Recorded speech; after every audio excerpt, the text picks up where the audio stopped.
સુરેન્દ્રનગર શહેરમાં લોકસભા મધ્યસ્થ કાર્યાલય ખુલ્લું મૂકવામાં આવ્યું। આગામી લોકસભા ચૂંટણીને લઈ ભાજપ, કોંગ્રેસ અને આમ આદમી પાર્ટી સહિત રાજકીય પક્ષો દ્વારા અત્યારથી જ તૈયારીઓ શરૂ કરી દેવામાં આવી છે। ત્યારે લોકસભાની ચૂંટણીમાં તમામ 26 બેઠકો પર ભાજપની જંગી બહુમતીથી વિજય થાય તે માટે ભાજપ પક્ષ દ્વારા કમર કસી છે। ત્યારે સુરેન્દ્રનગર દુધરેજ રોડ પર આગામી લોકસભા ચૂંટણી અનુલક્ષી ભાજપ પક્ષ દ્વારા મધ્યસ્થ ચૂંટણી કાર્યાલયનું પાણી પુરવઠા કેબિનેટ મંત્રી કુંવરજીભાઈ બાવળિયા, પ્રદેશ ભાજપ મહામંત્રી ઝવેરભાઈ ઠકરાર, લોકસભા બેઠકના પ્રભારી ડોક્ટર અનિલભાઈ પટેલ સહિત જિલ્લા ભાજપ પ્રમુખ હિતેન્દ્રસિંહ ચૌહાણ, નાયબ મુખ્ય દંડક જગદીશભાઈ મકવાણાના હસ્તે રિબિન કાપી ઉદ્ઘાટન કરવામાં આવ્યું અને ખુલ્લું મૂકવામાં આવ્યું। જ્યારે ઉપસ્થિત રાજકીય આગેવાનોને આગામી લોકસભાની ચૂંટણીમાં તમામ મતભેદો ભૂલી ભાજપના ઉમેદવારો 5 લાખ કરતાં વધુ પણ મતોની લીડથી જીતાડવા અત્યારથી જ કામે લાગી જવા આહવાન કર્યું। તેમજ વડાપ્રધાન નરેન્દ્રભાઈ મોદીના હાથે સુરેન્દ્રનગર લોકસભા બેઠક પર જીત મેળવી વધુ મજબૂત કરવા અપીલ કરી હતી। આ તકે ધંધુકા, વિરમગામ તેમજ સુરેન્દ્રનગર જિલ્લાની તમામ બેઠકોના ધારાસભ્યો, પૂર્વ ધારાસભ્યો, પૂર્વ જિલ્લા પ્રમુખ સહિત લોકસભા વિસ્તારમાં આવતી તમામ બેઠકોના રાજકીય આગેવાનો, હોદ્દેદારો, કાર્યકરો મોટી સંખ્યામાં ઉપસ્થિત રહ્યા। Bureau report Mahesh Payotriya, Surendra. આગામી ચૂંટણી લડવા માટે કેટલા તૈયાર અને કેવી તૈયારી?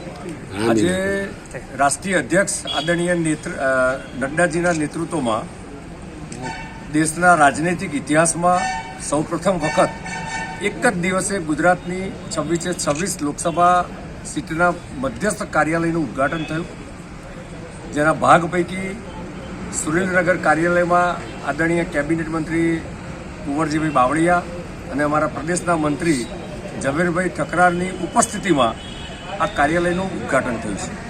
આ કાર્યાલય આવનારા સમયમાં સુરેન્દ્રનગર લોકસભા સીટ 5 લાખ કરતાં વધુ મતથી જીતવું, આદરણીય નરેન્દ્રભાઈના માર્ગદર્શનમાં 50% કરતાં વધુ મત પ્રાપ્ત કરવા, ગઈ વખત કરતાં પણ દરેક બૂથમાં મતદાનની ટકાવારી વધારવી અને કુલ મળીને દેશના યશસ્વી અને તપસ્વી પ્રધાનમંત્રીના નેતૃત્વમાં આવનારા સમયમાં 2024માં દેશમાં ફરી એક વખત ગઈ વખત 2019 કરતાં પણ વધારે બહુમતીથી વધારે સીટો પ્રાપ્ત કરીને દેશના અનેક રાજ્યોમાં સીટો પ્રાપ્ત કરીને આવનારા અમૃતકાળમાં આદરણીય નરેન્દ્રભાઈનું જે સપનું છે, કારણ કે આ 2024ની ચૂંટણી એ અમૃતકાળના ગાળાની સૌપ્રથમ લોકસભા ચૂંટણી છે।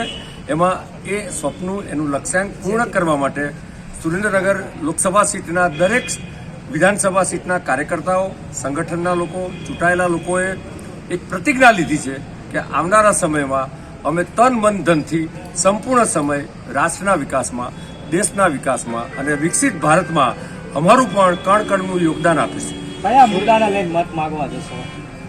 ભારતીય જનતા પાર્ટીના